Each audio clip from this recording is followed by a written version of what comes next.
Hello everyone!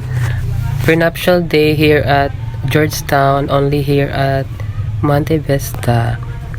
As you can see, busy na po yung couple natin with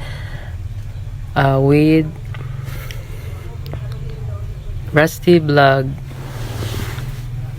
Rusty TV. Ayan siya. Wow, I'm going yung pagkukuha ng shoot ng or pictures sa dalawang couple. And guys, behind the camera, napakaganda po dito sa Georgetown po, here at Monte Vista guys.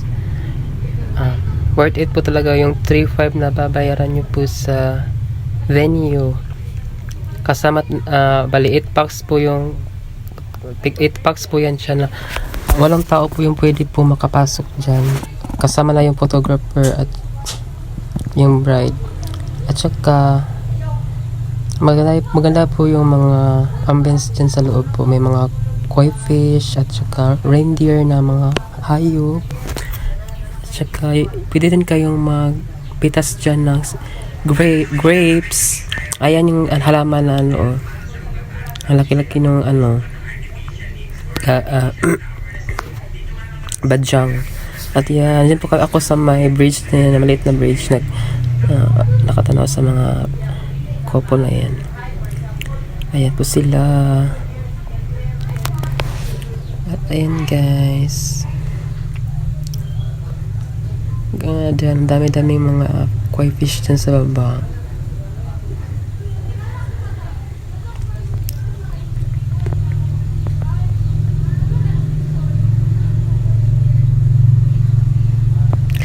Ayan yung makeup artist / assistant Charlotte. Ayan siya guys. Ayan.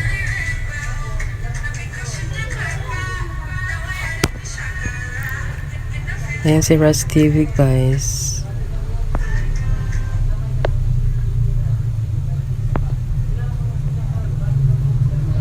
Ayan.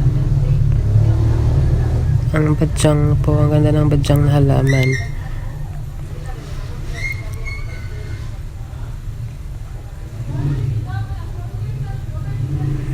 Ayan, finally, andyan sila sa taas ng puno. Para siyang house tree po. Ayan. Ayan po, napakaganda po ng paligid dyan. At malamig yung hangin dyan po. Yung po area, napakalamig po, hindi masyadong mainit kasi ginawa namin yung shoots hapon na po ng 2:00. Ayan guys, ang daming koi fish.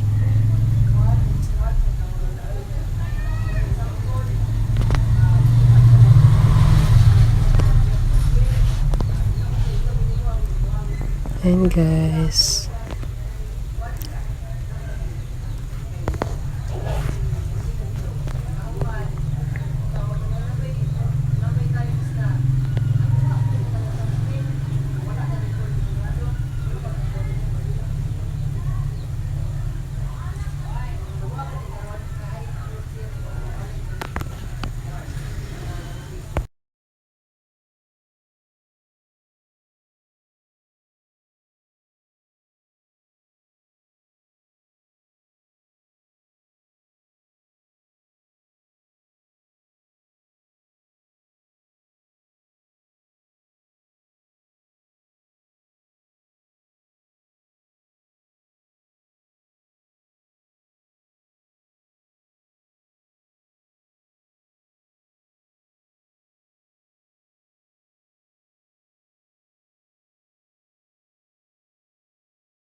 Ayan po, ang ganda-ganda po ng view dyan. Dyan po sa may swan boat. Ayan.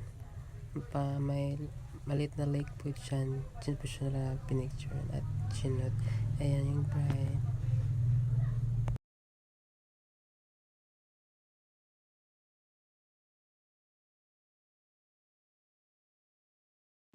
Ayan po, finally po, andyan na po ako sa tuktok po dyan sa overlooking yung view po na New Zealand inspired.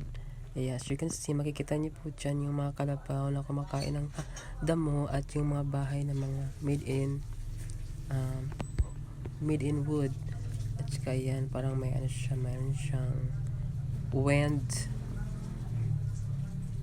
electric wind. Ayan. Ayan sila guys, yung couple, tsaka si Res TV. Ayan po ako. At ayan po, dito na naman ako sa kabila nagkumuha ng angle. Kasi mas maganda po dito yung view eh. Ayan siya guys. You can see the wind electric or electric wind tower. I'm not sure. Pero electric wind talaga yan. Ayan po ako guys. Napagod na po ako. Yung mukha ko po para na po siyang pagod na pagod siya tingnan. Charot. Ayan po ako. Pauwi na ako. Pabalik na po ako niya sa aming room. Ayan. Medyo malayo-layo po yung lalakarin pabalik dun sa room namin. At ayan po.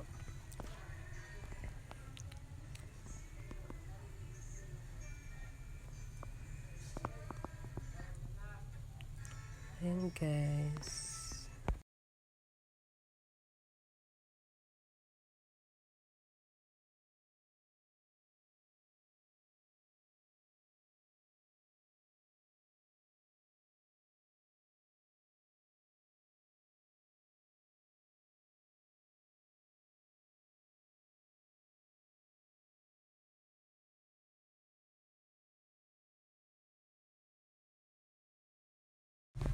Ayan, finally.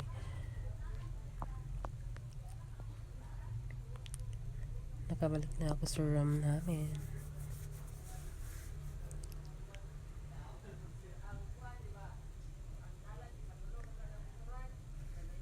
Hanggang dyan lang po. Bye-bye.